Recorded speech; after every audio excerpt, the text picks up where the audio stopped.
Hi there folks, welcome to Dunsy's Guitar World. In today's exciting presentation we are going to be comparing the sounds of the stock bridge pickup in this Fender Japan Mustang from I think 1994-95, comparing that with the sounds of the Seymour Duncan JB Jr which I have put in it.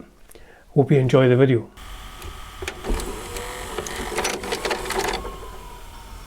Now first of all, I will start by saying I love this guitar. I was using a rehearsal the other night there. Strap on and no strap on joke today folks. A serious presentation today. And I'm using it at a gig tonight. I'm playing a gig in Edinburgh tonight and I'm taking this fine guitar. I really like the sound of the stock pickup, but for the kind of music that I'm doing I thought I need a bit more grunt. So what I did was I got a Seymour Duncan JB Jr.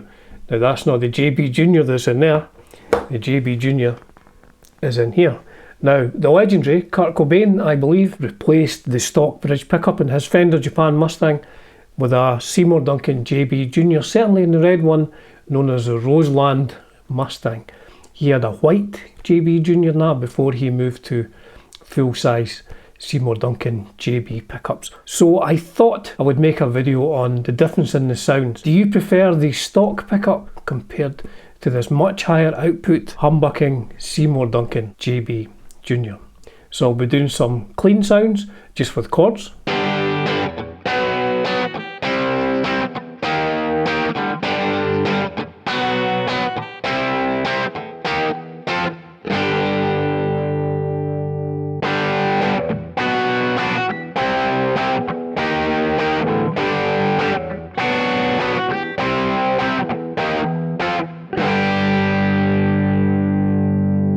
I'll be doing some clean sounds with just picked notes, like arpeggiated chords.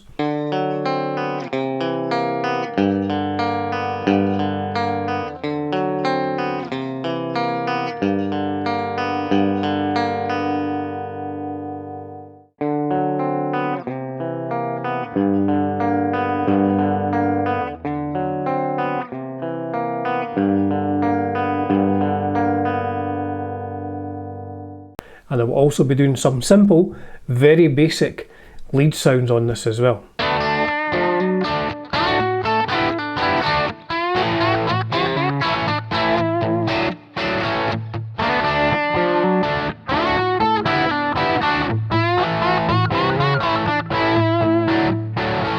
And to finish the video I put together maybe a 2.5 minute song, air quotes, song or tune, kinda of the grunge era, I guess you would describe it as. So, how easy was it to put in the Seymour Duncan JB Jr in this Mustang? Well, it was quite easy, I have to say. Now, the one thing that I've had to do, and I will explain this in a minute, is I've put this in backwards.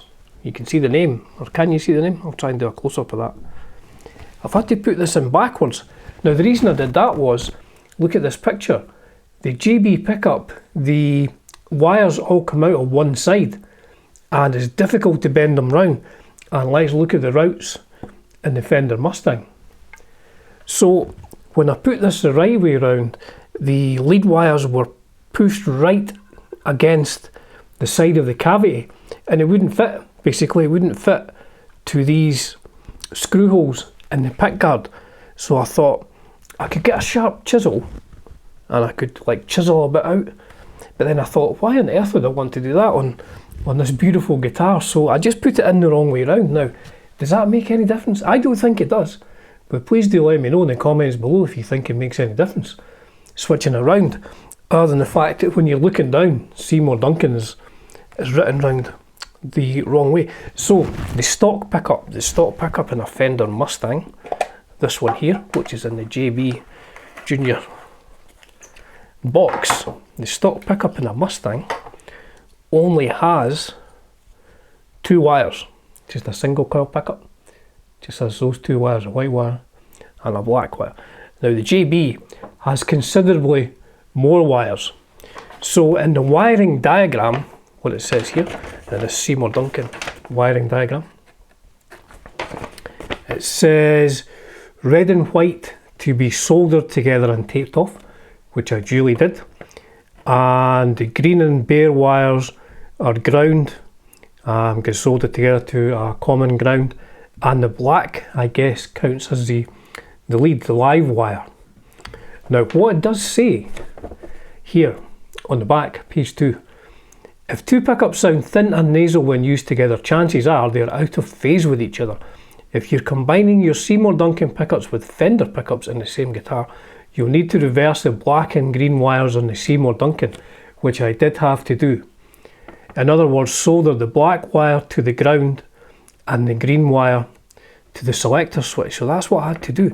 So there was only 2 pieces of solder I had to do. I just had to go to the switch for this bridge pickup where this was connected to, and I just had to basically replace these two, the white and the black.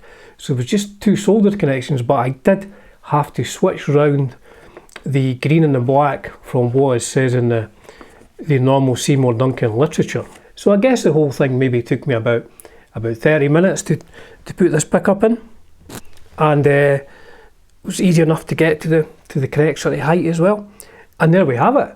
So it has the same pickup configuration as the stock pickup. When one is switched to the bottom or to the top, then that pickup is on.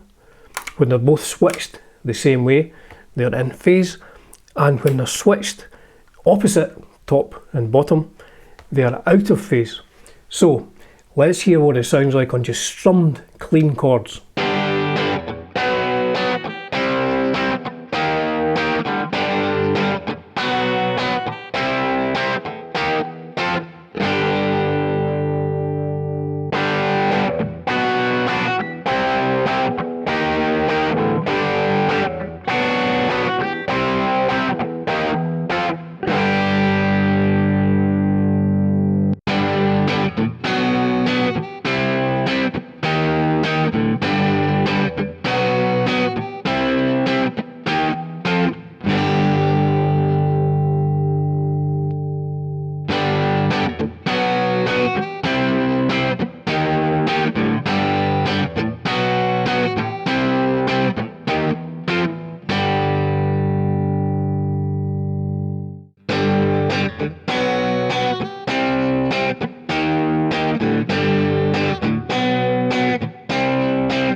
So you can definitely hear the difference in like output, difference in power. The Seymour Duncan is definitely pushing the front end of the amp while I'm using my Kemper, is definitely pushing that a lot more. Now what I did was, in each of these tests, although I haven't done anything to the neck pickup, I thought just for the sake of continuity I would put the neck pickup in twice, just in case. I mean, some people argue that when you have a higher output pickup that the magnetic pull from the pickup does affect the strings even though you're not using that pickup. Some people will say, I'm not saying whether I agree or not, some people will say that the magnetic pull from a pickup will affect the strings. Even if you're not using that pickup, it will affect the sound of the other pickup. So to be fair, in each one of these tests there will be 2 times the bridge pickup comes up on its own, and that is simply because on one of these there is a Seymour Duncan JB Jr in the guitar when I'm using that pickup on its own. So there's definitely a difference in those chords. Just the strum chord, the Seymour Duncan's definitely pushing that amp a bit further. Now here's some arpeggiated, just some pick notes.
Again, there's a difference, but I don't think it's as much of a difference when you're just picking notes as opposed to, you know, giving a good hefty strum across all the strings. So there is a difference there.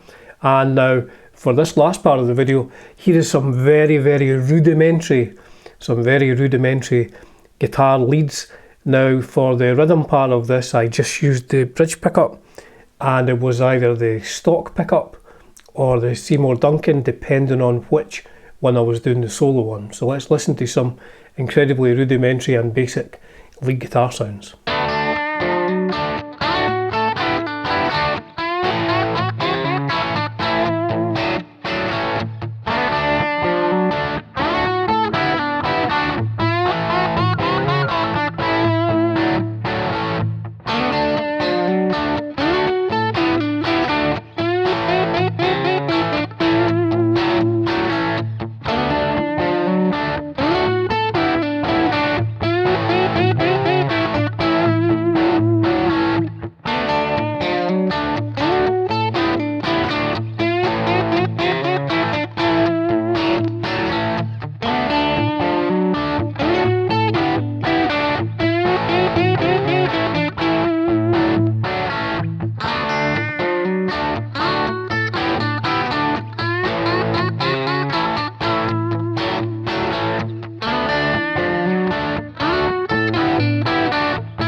Now I think with higher gain you can tell again that there's a bigger difference in the stock pickup compared to the Seymour Duncan.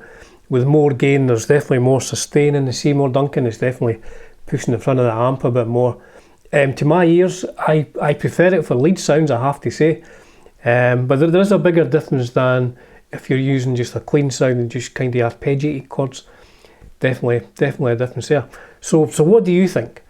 Because when I did the original video, when I got this guitar, it sounded great, and I still think the bridge pickup as stock is a great sound. It's a sound that I'm not sure I get on other guitars, but I think I maybe get it on my 1961 Gibson Melody Maker. So what I'm going to do is, now I have changed the bridge pickup, I'm not going to say I'm not going to put it back in, the stock going back in at some point, but I will use this grunge tune again at some point, and I'll compare the stock Fender bridge pickup on the Mustang with the stock Gibson single coil on my 61 Melody Maker, because I think they're quite similar. So yes, I did like the sound of the stock Fender pickup, but for live use, I say I'm using this at a gig tonight, for live use, I thought I needed something just with more sustain, just say more grunt. I don't know if that's a technical musician term, more grunt. Which is the reason I put this Seymour Duncan in. But what do you think? Do you think in these sound tests, are you thinking you should have just left it alone? It sounded great the way it was. I don't think you need that higher output. Please do let me know in the comments. So the final track, as I say, is about 2.5 minutes long. It's of the era that this guitar was perhaps made.